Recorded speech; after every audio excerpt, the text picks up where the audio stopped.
Hello and welcome to another episode of the Edges and Sledges Cricket Podcast brought to you by CEAT Tires. I'm your host for this week, Ashwin. I'm joined by Varun in Singapore. DJ is out playing some cricket on a Sunday, so it's just the two of us. Varun, DJ and I got together last week or midweek, I guess it was, and talked a little bit about the IPL cancellation. This is a little bit weird overall, right? Like we were all ready to go for a 60-game IPL season, and literally just like you and I were together a week ago talking about the halfway point of the season, and the house of cards just crumbled, right? So we spent a lot of time talking about it, but I just want your quick point of view. How are you feeling? It's been a weird week. The whole thing has just been bizarre, hasn't it? Yeah, it's a bit unfair actually. Like I was telling somebody that I can take a cancellation before it starts, but to take a cancellation midweek is something that took me a long time to deal with. In fact, I was pretty depressed for 2 days after it was announced, and a lot of my friends were laughing because I was playing the Anu Malik song, "Why Did You Break My Heart? Why Did You Go Away?" So I was like in a bad shape for those 2-3 days. Was that at COVID or at the IPL or at the The BCCI? IPL. Yeah, no, it's been weird, right? So we were thinking about what we want to do this episode, and we actually got a few requests. So for those of you who've been listening a few years, we run these awards at the end of every IPL called the Bakwaskar Awards, which I don't remember which one of us coined the term, but it's pretty good. But if you're looking for a laugh, go back and listen to our post IPL episodes from at least 2 years ago and last year, maybe 3 years ago too. Anyway, as long as we've been running it, and essentially we thought about it and we said, I don't think it's fair for us to do Bakwaskar Awards already for two reasons. One, we believe the season's going to come back, right? Whether the window is, before the World Test Championship, after the World Test Championship, at some point we believe this IPL season will finish. We're not giving up hope yet, even though it's suspended and players are going home. And the second is, given that we think it's coming back, it's really not fair, right? T20s is that kind of format where you can bounce back so quickly. We had some, even across the course of the first half of the IPL, you had some people who started poor and bounced back. Some people who, started really strong and began to fade away. So, Varun, what we're going to do instead of the Bakwaskars is we're going to do kind of hits and misses, right? So before the season, we went through squad by squad, did who do we think is going to play, who are going to be impact players, all that. We're going to go squad by squad and just do kind of a high level, a couple minutes on each. At the halfway stage, at the point the IPL was suspended, who were some of the standout performers? Who were the players who fell way short? And yeah, let's just try to run it that way and see how it goes. So with 8 teams, let's start at the top with the Sunrisers Hyderabad. I guess bottom of the table. Yeah, I was going to say, you mean at the bottom of the table. Yeah, at the bottom. Let's go at the bottom with the Sunrisers Hyderabad. Just because I have the squad open on CricBuzz and that's the order they're in. So there's no other logic to go with that. But talk me through that, right? Obviously a tough season, but hits and misses for you from the Sunrisers? Yeah, very tough season. I think I've never seen them struggle so much. Let's be honest, Sunrisers has always struggled with the balance of the squad in the past, but they've got their act together after 3-4 games. This is the first IPL where, firstly, I think they just couldn't get their act together in terms of the squad. Second, changing captaincy in the middle. I mean, we've seen that happen before with KKR. It's not great. It's probably a decision that's being made for the following year, but it somehow in the middle of the tournament, it just doesn't seem to work. Now, coming to some of the, let's talk misses first. I would say David Warner, big miss. Like he just didn't seem like had that ability to accelerate in this format of the game this time at the IPL. Now, not everyone needs to go at 160 strike rate, but Warner, I think, was struggling to go at even 100, 110. So for me, big miss. Manish Pandey, second name on my miss list, not because he's not good at playing cricket or his batting. It's just that seems to be some correlation that when Manish Pandey does well, Sunrisers lose, and when he does badly, they win. So, One a quick fun fact. Yeah. Warner and Pandey both made 193 runs so far in the season. Oh, really? Warner took 6 innings, Manish took 5. And Warner did it at 110.28 and Manish did it at 123.71. So arguably both not good enough. But Yeah, Warner not good enough. Decent amount of runs, to be honest. I was a bit surprised. I think both of them got 50s, which helped. If you take away that one innings, it looks a lot more average. So, yeah, I mean, big miss from that perspective. The other miss I would say is that when they took out Warner, they played Nabi and they had Jason Roy sitting there who had experience in India from the India-England T20. So again, a miss not being in terms of not being able to pick the right squad. Other guys, Kedar, Vijay Shankar, they did nothing, man. Like really, honestly, did nothing, and that didn't help. Natarajan got an injury midway; he couldn't play.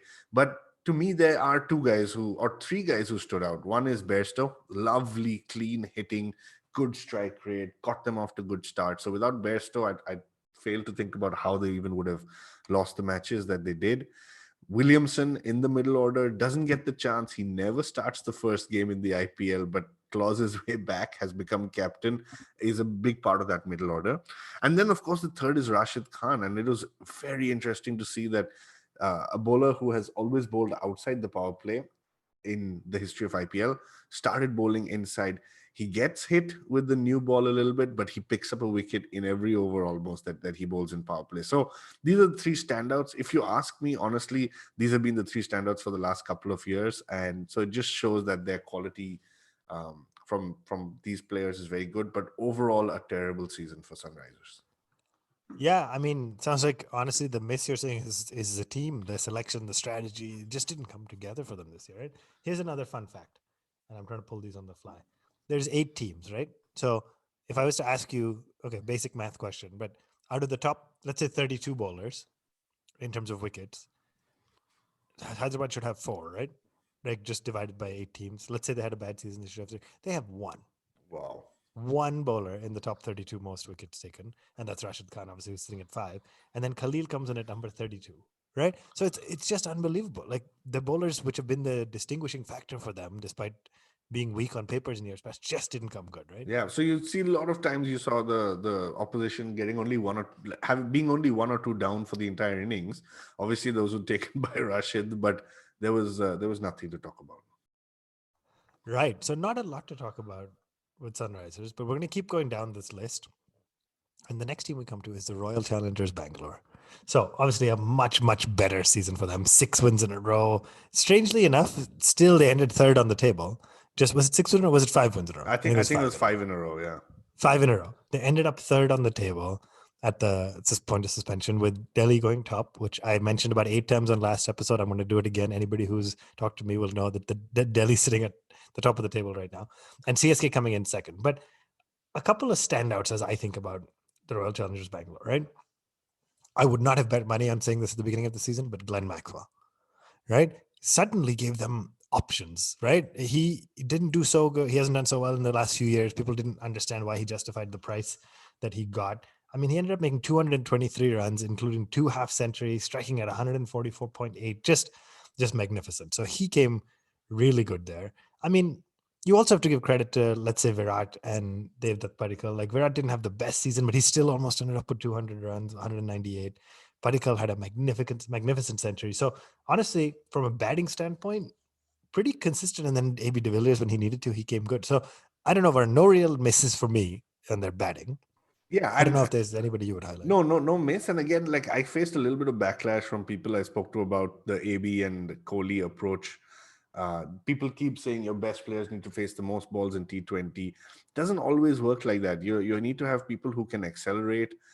You need to have people who can bat through the innings. So I think I just want to give a shout out to say that I think RCB, despite having the best stats for any kind of batting pair in AB and Kohli, decided to split them out. And I can't recall exactly, but I think in the 6 or 7 games that happened, I don't remember Kohli and AB being at the crease together. Now, maybe not great for their friendship, but absolutely great for the team, because you almost had a situation where through the 20 overs, one of them was in the middle. And I think that was a very big difference for me. Yeah, I think what's best for their friendship is getting a trophy together, honestly, right? Yeah, Like, because neither of them have a trophy. Kohli has the 2011 World Cup, but neither of them really has a trophy if you think about it. well, Kohli does, but neither of them has an IPL trophy, is what I meant to say. I don't want to get into the controversy about whether Kohli is part of that 2011 team or not, or whether Kohli has, or I guess justified the silverware he's been a part of. But let's talk about a little bit about the bowling then, right? A little bit of a tale of two cities for me, if you will, right? With Harshal Patel looking outstanding in some games and then just absolutely atrocious in others. Like, just imagine this: he has 17 wickets, the most wickets by 3, and then Kyle Jamieson was 8th on that list. So RCB's bowlers as a whole did well. Harsha Patel stood out. But imagine this. He had 17 wickets and had an economy rate of 9.17, right? So obviously a couple of games where he got hit pretty badly.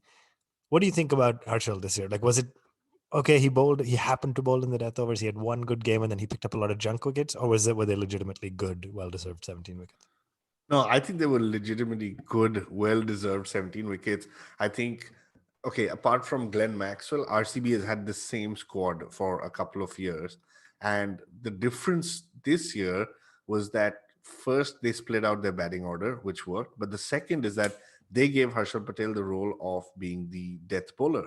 So RCB has lost a lot of games in the last 2 to 3 overs because they just haven't been able to have the right guys to bowl in the right areas, right? So again, a lot of controversy on this one, but this week we're going to do three different CEAT players of the IPL. So my CEAT Secure Drive player bowler of the IPL so far is Harshal Patel, and it's really because that knack of picking up wickets. Yes, you are going to be hit for a lot of runs, but he kept coming back. And remember the economy rate you were talking about, 9, it gets very skewed. So I think he had 2 overs in 2 different games that went for above 20, and I think one of them was the Jadeja 37 over, right? So let give him a little bit of credit. If you were to take that 1 or 2 overs away, the economy rate drops, the wicket stays the same. So for me, I think he was the standout performer. Right. So interesting, right? As you go through those first two teams, Hyderabad far more misses than hits. RCB far more hits than misses. I don't know who to think about from a miss standpoint. Maybe somebody like Chehel, I was going to who say, played all I was 70 going to say matches. Chehel. I Yeah. think more as India team fans, I'm worried about Chehel. Kuldeep is anyway not playing in KKR's 11. Chehel has been very, very poor for the last couple of months. So not a good sign for Team India. And I would say even like Kohli would not be happy that his premier kind of leg spin bowler performed so poorly. Yeah, absolutely. Let's move on to the third team, shall we? The Rajasthan Royals. This was interesting, right? So I want to ask you about the batsmen. And I don't think any of us would have predicted David Miller was a sure shot in the 11. They obviously had some unexpected with Jafra and Stokes, obviously, two of the guaranteed overseas players didn't end up playing much of the season. But what I thought was interesting is if I remember this correctly, there were 3 centuries in the IPL, and 2 of them came from Rajasthan batsmen, right? But Butler scored one, and Sanju scored the other. So of course, fair to say they're both hits, or was it just they both have one good innings and blow hot and Yeah, I cold the think it rest of was it? one good innings. I think if you look back at any IPL, you'll always see Sanju Samson's first innings is somewhere between 70 to 100. And either Butler or Stokes is going to hit another century somewhere in the IPL. So, yes, when you look at it, 2 out of 3 centuries. But when you think about Rajasthan Royals versus previous years, they always have 2 centuries. So, I'm going to say that Butler took a long time to find his form. Even in the innings where he hit 100, it took him a while to get going. And Sanju Samson, added responsibility of captain, came out all guns blazing, hit a beautiful century first game. But after that, just went back to the Sanju Samson that we knew. Why it's important for him is because really, I believe there is a slot there where he might be able to get into India's World Cup T20 side, but just didn't take advantage of it. Just keeps throwing away his wicket. Looks great with the bat, but honestly, with Stokes gone, both of these guys had to step up. They didn't, and Rajasthan was again towards the bottom of the table. Yeah, absolutely. I think it's interesting, right? They didn't end up looking too good, but yet some games they had single performers that stood out. I was trying to think through who missed out for me on Rajasthan, right? And the 2 names that came to my mind were Rahul Tewatia and Riyan Parag. I think neither of them made more. They both played all the games, batted a fair number. Neither of them made more than 80, 90 runs, I think, in the whole season. Tewatia only picked up 2 wickets. And so just obviously he had one great game last season and, became the talk of the town, but fell a little bit short in terms of the role they play to try to be all rounders in that middle order that can hit big and bowl as well, right? So, any thoughts Yeah, on I those two? agree. I think both look good. Like Riyan Parag is looking better and better to me. That again, very clean hitter of the ball. But the thing is, he was getting the time in the middle and getting out. He hit great 25s, but that's not enough. You need to get 40, 45, 50, especially when you're coming in at the end. So I agree with you there. The other name I want to just throw out is Manan Vora. I mean, he starts the IPL. He's been talked about a lot as a younger kid. He's played for Punjab in the past, and after getting 5 6 matches to still not be able to convert into even a decent score is just it was poor, and I worry for his kind of longer term IPL career because you're batting around Stokes, Butler, and Samson, and honestly, nobody's expecting you to be a superhero. So you have to either get the team off to a great start or get to a 50 to bat through. So yeah, disappointing. Yeah, I didn't mention him because I honestly forgot. Like Yeah. that's how unmemorable his season was, unfortunately. But quick shout out to Chris Morris, third on the list of wicket takers, 14 wickets. Didn't make that many runs, but despite Sanju not giving him strike in that one match where they had to try to chase it over, Sanju didn't take the single to give him. The next match, Morris came and won it for them. So yeah, I mean, high expectations when you come in with that kind of a price tag, but I'd say he did pretty well for Rajasthan, right? Yeah, again, have to remind our listeners that we got Jaydev Unadkat on last year, and he said they don't ask for the price tag, so he did well. I think Chris Morris was a great addition. He picks up these great wickets. He picked up 4 wickets as well in one particular game, and overall good guy to have. But surprising that he bats below Parag and Tewatia. So that's something I couldn't quite figure out. The other name and last name I think from the RR team to call out is really Chetan Sakaria. Like great find, great attitude, kept bowling well. Even if he got hit, he came back strong and just looked like he had great attitude, great spirit. Yeah, I couldn't agree more. Great mention. Really good shout out. Let's hit one more team before we take a quick break. And the next one on our list is the Mumbai Indians. A bit of a weird season for them, right? I mean, on paper, they ended up fourth on the table at the time of suspension. 4 out of 7 wins, 4 wins out of 7 games. Not that bad. And yet, they just didn't look early in the season. They didn't look like the Mumbai Indians we knew. But that's what makes a champion side is when you start, slowly or when things start a little bit rough, you can still find a way to eke out those wins, right? Even some of their wins, like of course there were some losses. Even some of their wins looked a little bit scratchy. And so I was trying to think about it. Is Mumbai for you, Varun, a side that didn't really have a ton of standout players, but just everybody came good when they needed to at one point, or was there somebody you'd Yeah, mention for Mumbai you? has always kind of been like that, right? If you look at Mumbai Indians, firstly, strongest team by far, like on paper, on the field, strongest team. They've also had a history of having different man of the matches regularly throughout every IPL. So it is a case where different people stand up. I don't know how much the ground had to play a part in it. They started at Chepauk and started very poorly there, versus at the Wankhede, a small ground where Pollard can miss hit a one-handed six. So it's not that easy. Now, I actually wrote down two big names from the Mumbai Indians team in terms of the batsmen who were misses. The first is Sky. I mean, I have no idea what he was doing. I kept picking him in my fantasy team, and he kept getting out within 5-10 balls.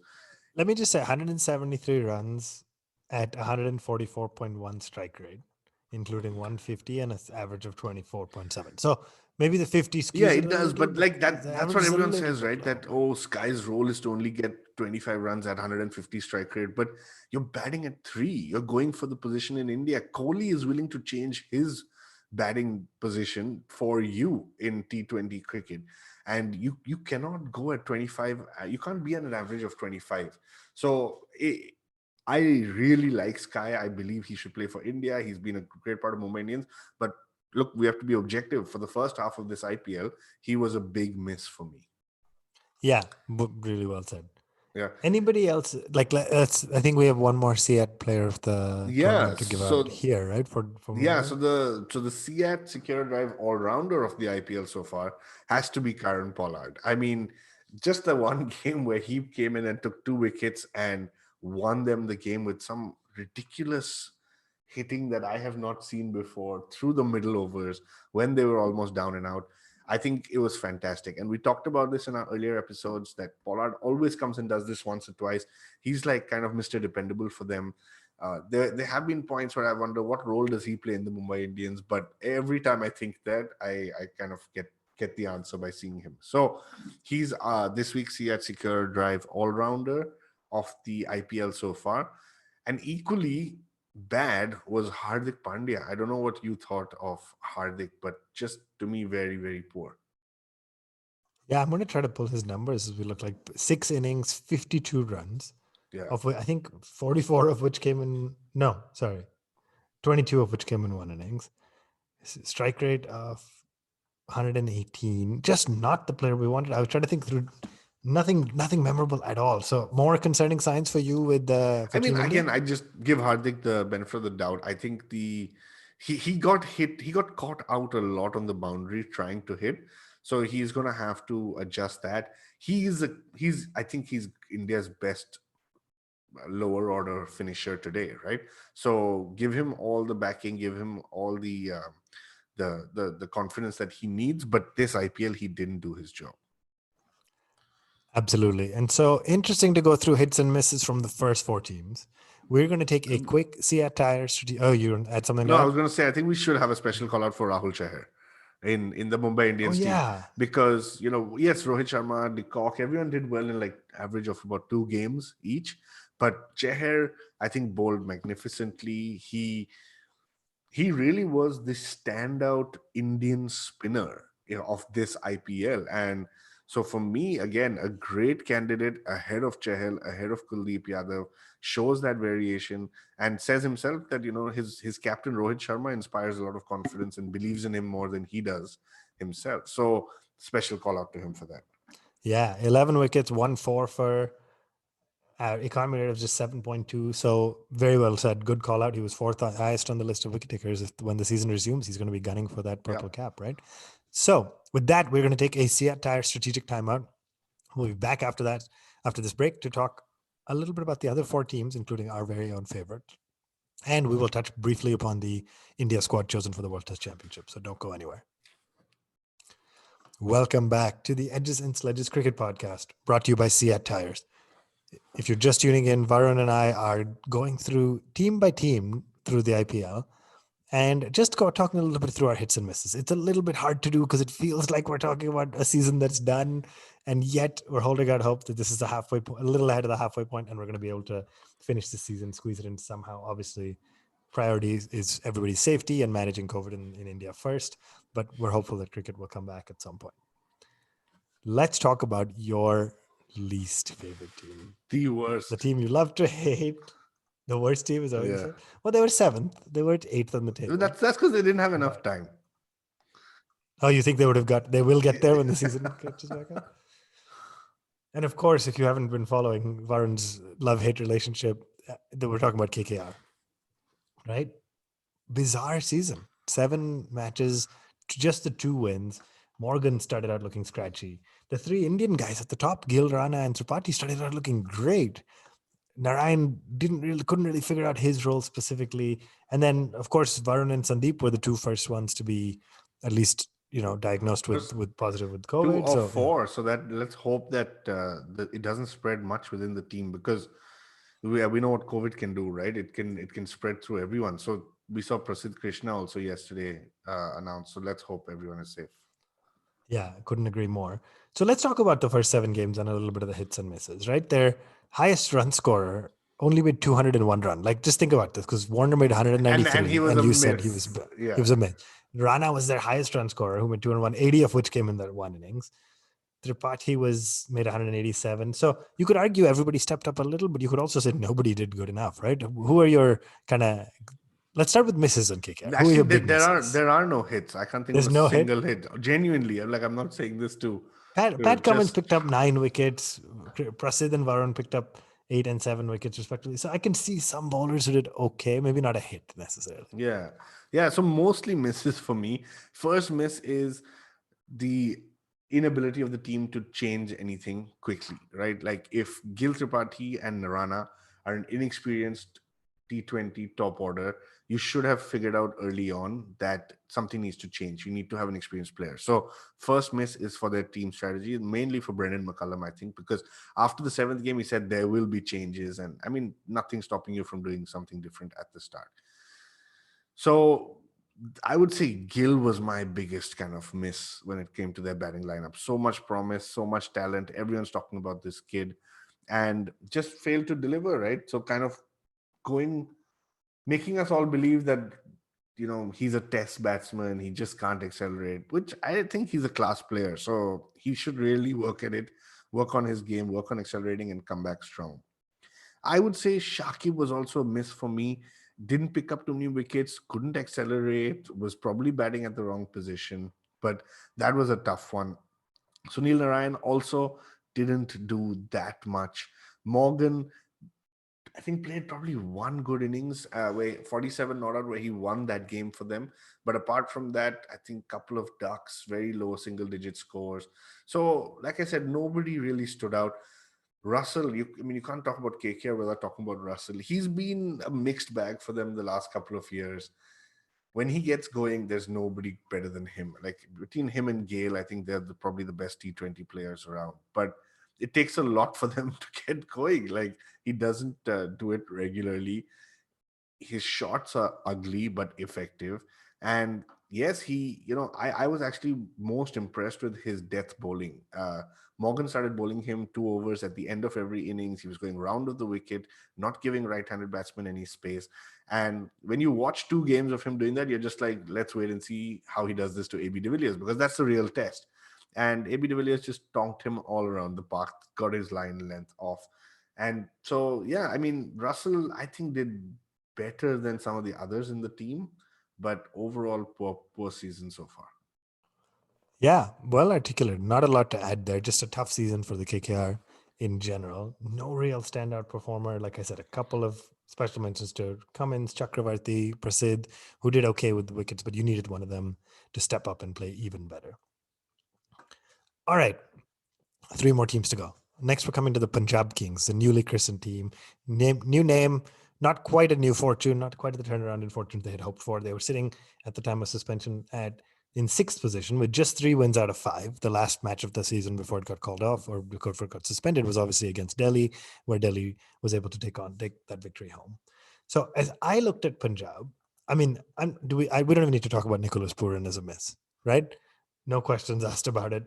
He made 3 A ducks, bit, maybe. I mean, I really like the guy. A bit unlucky. Such a great T20 player, but unlucky, got run out. Some things didn't work in his favor.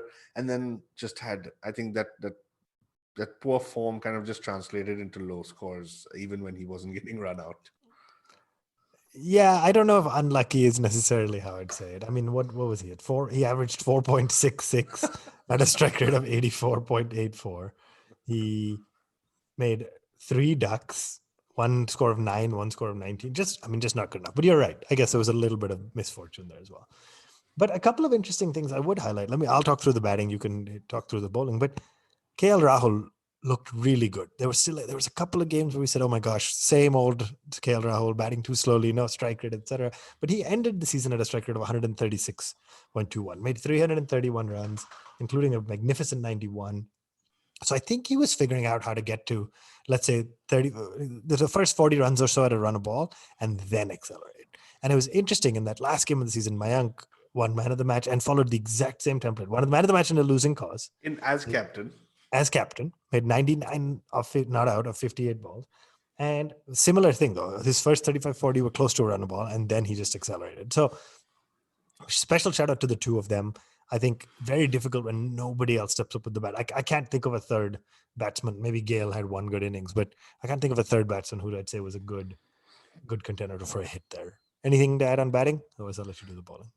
No, I think interesting. I think the key thing is just David Malan being there, top number 1 T20 batsman in the world, not being able to find a spot.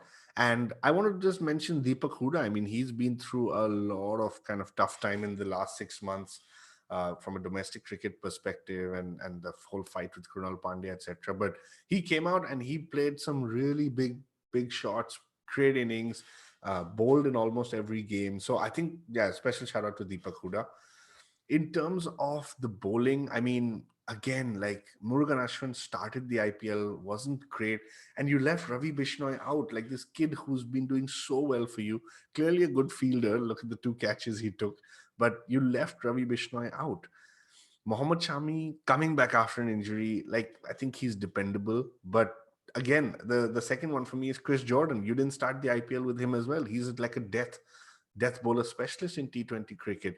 So again, I think some of the selections wrong. I would have never started without Bishnoi or Jordan. Riley Meredith looked okay. Nothing great, but I don't want to be negative towards him. And Jai Richardson also, I think, a good find for Punjab.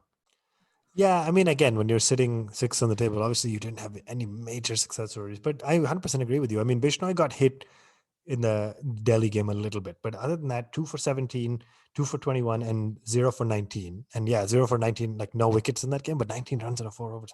Pretty good, right? So let's give him credit. I'm sure whenever the season does resume, he'll get a pretty solid shot. Right.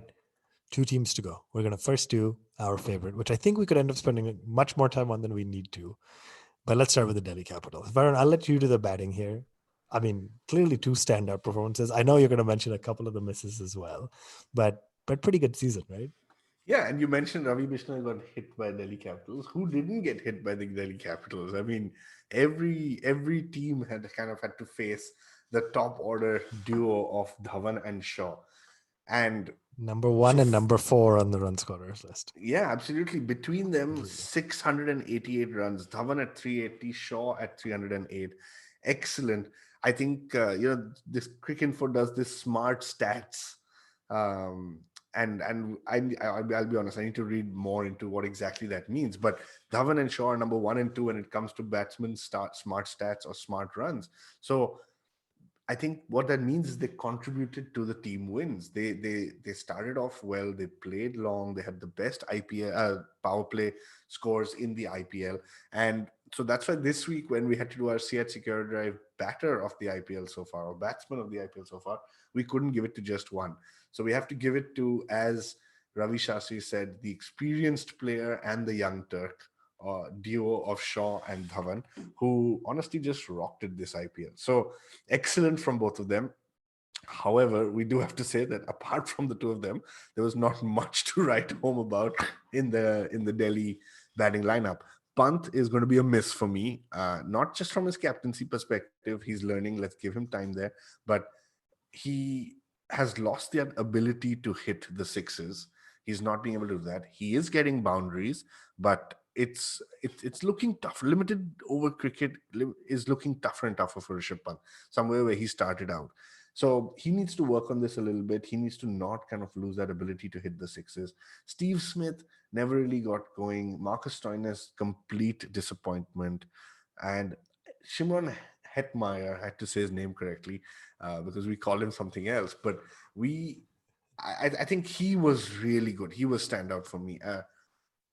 Delhi has always had those top order batsmen, including Shreyas Iyer, but has always struggled when it comes to the last 4 overs. And I think Hetmeyer has been told that you need to play this role to perfection, and he did. So he's the only other guy apart from Sean Dhawan who I would call out in the batting. Yeah, well said. I think it's a tough role, right? To come in, you might come in when there's 3 balls left. You might come in when there's 15 balls left. You might come in when there's half the innings left. And so, very difficult role. But I think Hetmeyer didn't get too much of an opportunity to shine, but did well when he did. I'm going to talk a little bit about the bowlers, right? It's interesting because again, top of the table at the point the league was suspended.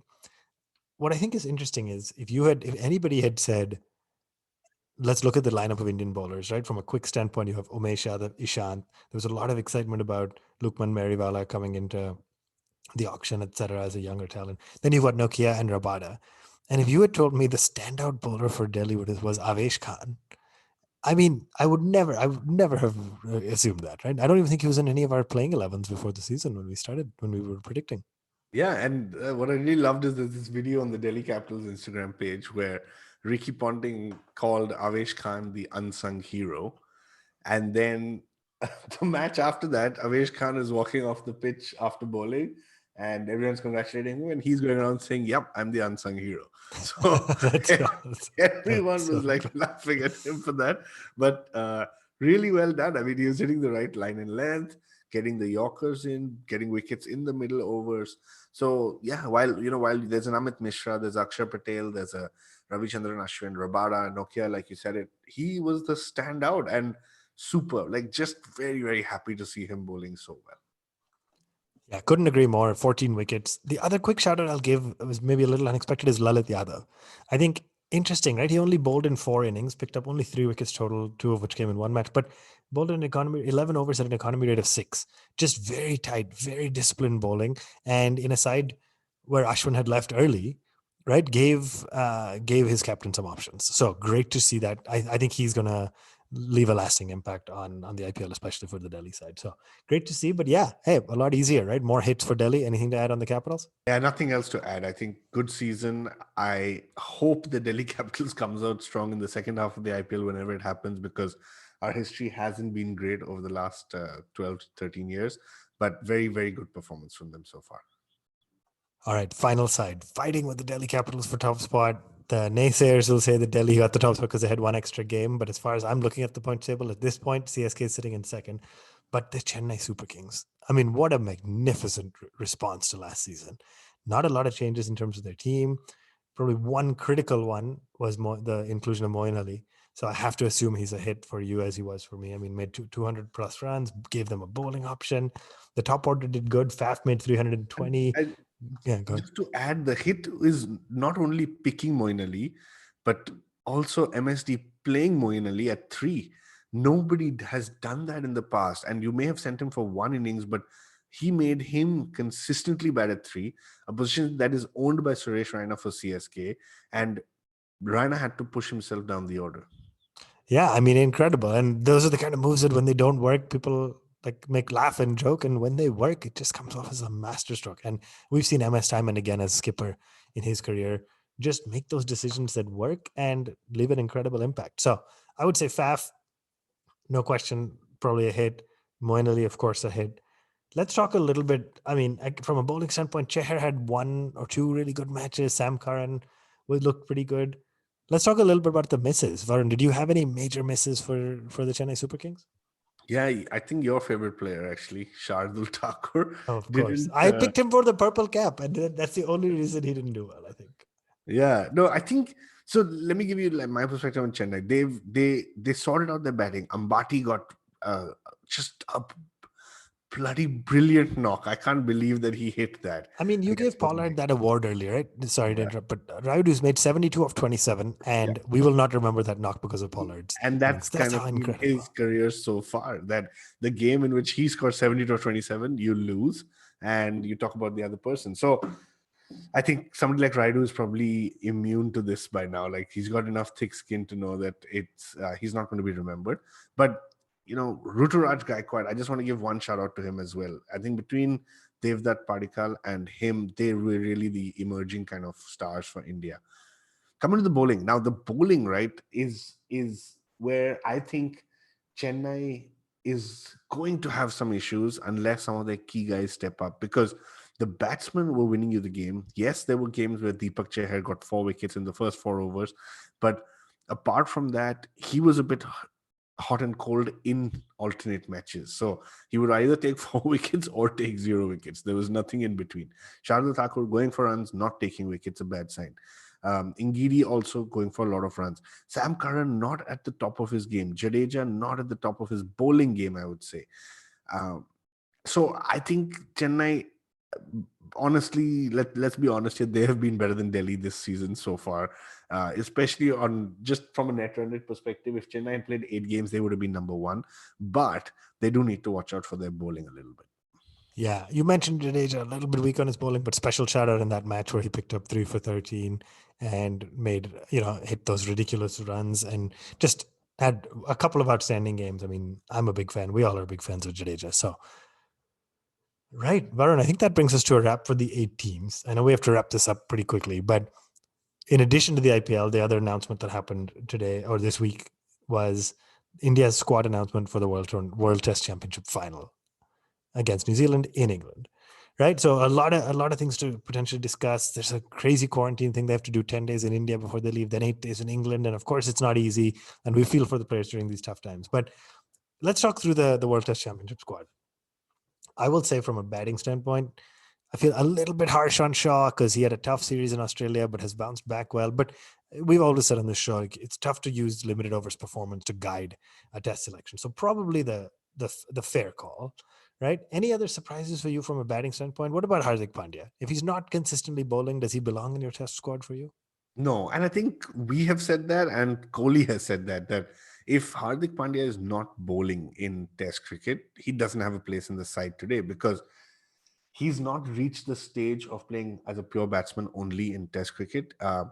Last time he was in England, DJ and I were actually, I think, in Nottingham, watching him bowl, and both of us had said this is Hardik's day, and he picked up 5 wickets. So it shows you that importance of having the bowling all-rounder. But he's, yeah, not surprised with his exclusion. What I am going to be surprised about is how India managed this batting lineup, because you how do you slot Hanuma Vihari into this 11, right? That is going to be India's biggest question. I think Gill did well. You talked about Shaw. Look, given he had that kind of uh, the problem in terms of his batting stance or the backlift, there was a gap somewhere. He's worked on it from limited overs, but not totally. But generally, batting lineup solid. I think Vihari is the question. How do you play him in? Jadeja is also back. Ashwin is there. No surprises as such in this entire team.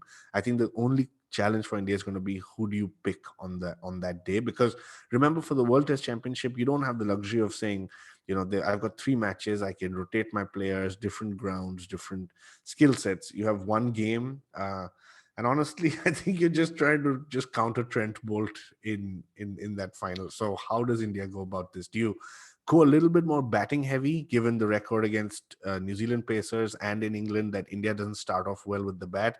Or do you continue India's strength in Test cricket, which has honestly got them this far, which is their bowling? It's not going to be easy. Yeah, I mean, Bolt, Saudi, Jamison, and Neil Wagner, right? Like somebody was saying the other day, I think this is almost reminiscent of the 1970s West Indies bowling. Like that is a phenomenal pace attack. Yeah, except the guy who was saying it was the New Zealand bowling coach. So Oh, is that doesn't who it was? That's doesn't count for much. But yes, it they made are all very the good. headlines, so I thought it was somebody else. But anyway, yeah, I couldn't agree more. I'd say really quickly on India's bowling, Kuldeep Yadav being left out, probably harsh but fair. And honestly, I'm okay with the fact that again, depending on what happens with COVID, etc., he can actually just go practice, work in the nets, hopefully get some domestic game time, etc. Maybe go play county cricket in England, do something. But just following the squad around, not playing wasn't helping him. He needed some time away. So disappointing, but no real surprise there. Other than that, base lineup looks solid. You got Bumrah, Ishant, Shami, Siraj now, Shardul, and Umesh. So a solid 6-man pace lineup there. And both Ashwin Jadeja, of course, and Jadeja and Akshar both got in the squad. So it's unlikely they'll both play, but pretty good to see Akshar retaining his spot after a really strong couple of tests in Ahmedabad. And that brings us to a wrap of this week's episode of the Edges and Sledges Cricket Podcast, brought to you by CEAT Tires. Thank you, as always, for tuning in. You could remember really quickly, we're running a hashtag Bat with CEAT contest. So if you write in, tweet us the answer to this question, which is, which batsman has made the most runs in the World Test Championship? That's been the current series or the current round of the World Test Championship. Send that in, hashtag Bat with CEAT. We will be back next week. No midweek episode, obviously, because there's no IPL going on. But just, stay safe. Obviously, everybody take care of yourselves, your families during this tough time. And we'll be back in a week's time. You can get us at One Tip One Hand on all social media. We'll see you next week.